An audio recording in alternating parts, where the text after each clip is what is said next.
혹시 이런 경험 있으신가요? 열심히 만든 데모곡을 보냈는데 왜 연락이 없을까 생각해 보신 적 있으실 거예요. 그런데 알고 보면 문제가 곡에만 있는 게 아닐 수도 있습니다. 이게 무슨 소리냐고요? 자, 오늘은 데모곡을 보낼 때 꼭 체크해야 할 핵심 꿀팁들을 하나씩 알려드릴게요. 초보 작곡가부터 중급자 분들까지 실수만 줄여도 여러분의 곡을 듣고 담당자는 이 곡 괜찮은데? 하고 연락을 줄 가능성이 훨씬 높아질 거예요. 혹시 오늘 제 얘기를 듣고 놓친 것은 없는지 체크해 봅시다. 자, 첫 번째로 중요한 건 메일 제목과 파일 이름이에요. 메일 제목을 잘 작성하지 않으면 메일하면서 그냥 지나쳐질 확률이 높습니다. 왜냐하면 메일을 받는 담당자는 적어도 적게는 수십, 수백, 수천 통의 메일을 확인해야 하기 때문입니다. 자, 그런 상황에서 여러분이 이렇게 메일 제목을 쓴다면 어떨까요? 자, 어떤 경로로 보냈는지 누구인지 알 수가 없죠. 담당자가 메일을 열어볼 이유를 주지 못하고 있습니다. 자, 좋은 메일 제목 예시를 한번 볼까요?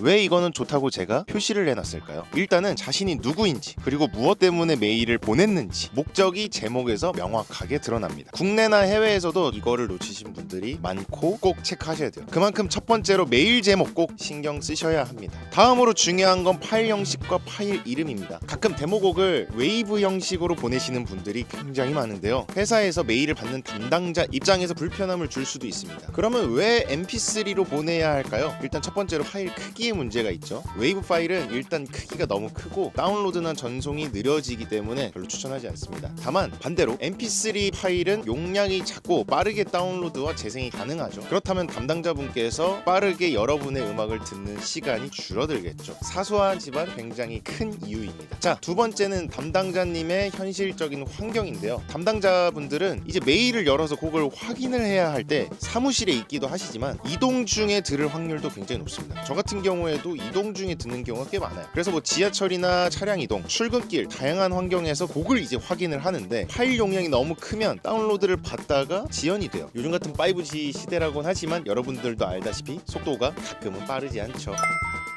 자, 그리고 세 번째, 일단은 데모의 목적이죠. 데모는 본질적으로 곡의 의도와 아이디어를 전달하는 것이 주 목적입니다. 아무리 웨이브가 고음질이라고는 하지만 노래를 듣고 회신을 줘야 되는 입장에서는 mp3가 아무래도 빠르고 쉽게 확인할 수 있는 환경을 제공하기 때문에 mp3를 좀 더 선호하긴 합니다. 저도 마찬가지고요. 어차피 데모를 확인하는 과정에서 웨이브가 더 좋다, mp3가 더 좋다, 별로다, 이거는 그렇게 크게 문제가 되지 않습니다. 이거 꼭 기억하세요. 그리고 좋은 파일 이름 예시입니다. 제가 이렇게 여기에다가 띄워드릴 건데요. 자, 이게 왜 좋은 건지 느껴지시나요? 일단은 파일명만으로도 곡의 의도와 스타일을 명확하게 알 수가 있어요. 그리고 특히 예를 들어서 이런 제목 같은 경우 템포, 장르를 모두 포함해 어떤 곡인지 의도를 파악할 수 있습니다. 또한 제일 중요한 거, 담당자는 이런 세세한 부분에서 이 작곡가가 굉장히 신경 쓰는 태도를 가지고 있구나, 프로페셔널한 사람인가 보다라는 느낌을 줄 수 있기 때문이죠. 자, 그러면 가장 나쁜 파일 이름 예시가 뭘까요? 자, 이것도 보여드릴게요. 자, 이건 왜 나쁜 건지 그냥 딱 봐도 앞에 있는 것보다 곡의 내용이나 의도가 전혀 알 수 없습니다. 자, 그리고 저거 세 번째, 이거는 진짜 그냥 성의가 없어 보이잖아요. 진짜 제가 봤을 때 이 영상을 보시는 분들 중에 저렇게 제목 보낸 사람은 진짜 없겠죠. 자, 그리고 하나 더, 메일 본문을 작성하는 건데요. 이것도 생각보다 좀 과하신 분들이 꽤 있어요. 이 본문 작성 예시도 제가 간단하게 보여드릴게요. 자, 이거는 왜 좋다고 느껴지시는지 알겠나요? 간결하면서도 필요한 정보를 명확하게 전달하고 끝냈어요. 반면 나쁜 메일의 본문 예시를 보면, 이 근데 뭐 나쁘다라기보다는 의도의 차이긴 한데요, 글이 그냥 너무 깁니다. 그냥 내가 이렇게 노력했고 내가 이렇게 뭔가 나열되어 있는 느낌이에요. 그리고 담당자분들이 이제 수많은 메일의 내용을 다 읽긴 어려운 상황일 수 있기 때문에 너무 긴 메일은 읽지 않으실 확률이 높답니다. 생각보다 좋은 곡들은 몇 글자 안 써도 연락이 오시더라고요. 물론 메일의 내용은 곡이 피칭되는 상황에 따라 다르겠지만 어느 정도 참조하시면 좋을 것 같아요. 자, 요것도 이제 제가 하나 말씀드릴 건데, 데모를 보낼 때 여러분들이 파일 개수도 매우 중요하다는 거 아시나요? 너무 많은 곡을 보내면 오히려 평소에 쌓아둔 곡을 이거 그냥 있는 거 다 보낸 거 아니요? 라고 생각할 수 있습니다. 그런 인상을 줄 수도 있어요. 그래서 꼭 그 회사에 맞는 곡을 쓰셔서 잘 선별한 다음에 노래를 보내시길 바랍니다. 자, 그렇다면 왜 적정 개수가 중요할까요? 자, 일단은 아까 앞서서 말씀드렸지만 담당자분들의 현실입니다. 그래서 곡을 많이 보낼수록 담당자가 더 관심을 가질 거라고 생각하실 수도 있겠지만 사실 그 반대예요. 담당자분들은 이제 하루에도 수백 수천 통의 메일을 받고 그중 대부분의 곡을 확인해야 되거든요. 너무 많은 곡을 보내면 하나를 듣기도 전에 굉장히 피로감을 느낄 수 있다는 거 생각해 보시면 좋겠습니다. 그리고 선택과 집중, 가장 자신 있는 곡을 선택해서 보내는 것이 오히려 효과적일 수 있어요. 앞서 말씀드린 것처럼 적정한 개수로 보내면 좋습니다. 자, 근데 만약에 내가 여러 곡을 보내야 한다면 그러면 그냥 압축 파일로 묶어서 보내시는 게 낫습니다. 자, 그리고 여기서 가장 중요한 점, 요거는 이제 꿀팁인데 파일의 순서를 정하는 거예요. 그래서 첫 번째는 가장 본인이 자신 있을 만한 곡을 첫 번째 곡으로 배치하는 겁니다. 첫 번째 곡이 담당자에게 굉장히 강렬한 인상을 줄 확률이 높기 때문에 첫 곡에서 사실상 승부를 봐야 다른 곡들도 자연스럽게 들을 가능성이 올라갈 테니까요. 이는 저 이 곡에 진짜 자신 있습니다 라는 메시지를 전달하는 데에도 굉장히 긍정적인 영향을 줄 수 있거든요. 자, 그렇다면 여러분들은 데모를 몇 곡까지 보내보셨나요? 자, 그리고 이거는 진짜 제가 추천 정말 안 하는 방법인데요, 생각보다 너무 많은 분들이 이 방법을 쓰고 계시더라고요.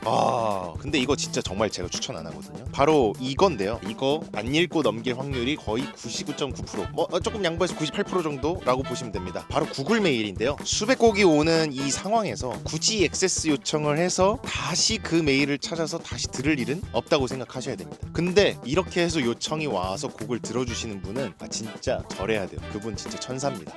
정말 친한 관계라면은 그럴 수는 있겠지만 대부분 신인들이라면은 이 단순한 실수 하나 가지고 기회 자체를 또 잃을 수도 있거든요. 자, 그리고 마지막으로 굉장히 불필요한 번거로움이죠. 구글 드라이브 링크는 간편하게 파일을 공유할 수는 있는데 권한 설정이 또 잘못되면 곡을 들려주고자 하는 목적 자체가 무의미해지게 되는 거죠. 그래서 꼭 사용하셔야 된다 그러면은 다양하게 메일을 크로스 체크를 꼭 해주세요. 여러분들이 갖고 있는 다양한 메일이나 친구 메일이나 보내보시고 확인을 꼭 한번 해주시길 바랍니다. 뭐 이런 실수하셨던 분 없겠죠?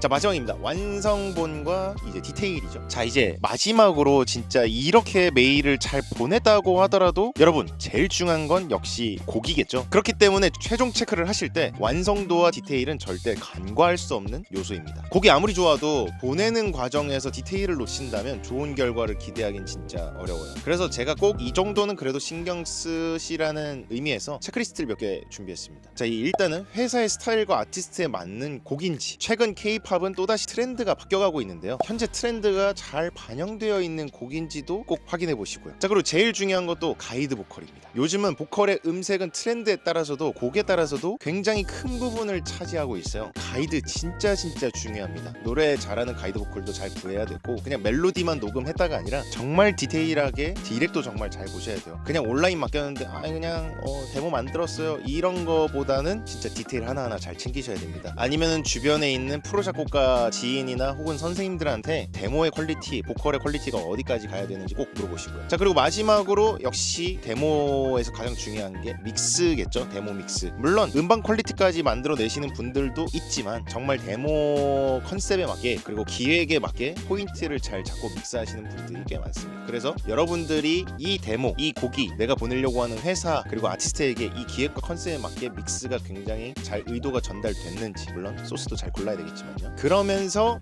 이게 혹시 익스포트 과정에서 모노로 잘못 뽑지는 않았는지, 가끔가다 진짜 모노로 보내주시는 분들도 있어가지고 그때는 좀 당황스럽거든요. 그것도 꼭 체크해 봐주시고요. 그리고 또 뭐 소리가 튄 건 없는지도 한번 잘 체크해 보시길 바랍니다. 오늘은 이제 데모 제출 시에 놓치기 쉬운 실수와 체크리스트 같은 것들을 알려드렸는데요, 혹시 이 중에 이건 나도 실수했네 싶은 부분이 있었다면 지금부터 이제 조금 고쳐보시면 좋을 것 같습니다. 이제 곡의 완성도나 디테일, 데모 자체도 굉장히 중요하지만요, 결국에는 내가 열심히 만든 이 노래가 내가 보내는 메일에서 실수를 하면 안 되잖아요. 이 정도면 뭐 충분하지 않을까? 라는 생각으로 그냥 보냈다가 체크를 안 해서 문제가 생기지 않았으면 좋겠으나, 뭐 메일을 잘못 입력했다거나 파일을 누락을 했다거나 뭐 그런 실수는 없으셨으면 좋겠어서 이런 영상을 또 찍게 됐는데요, 꼭 여러 번 체크를 한번 해보시고 노래를 보내시길 바랍니다. 자, 그러면은 저는 다음 영상에서 더 유익한 정보와 재미있는 주제로 한번 찾아와 보도록 하겠습니다. 지금까지 나인뮤직 아카데미 유원장이었고요, 구독과 좋아요는 아주 큰 힘이 됩니다. 감사합니다. 안녕.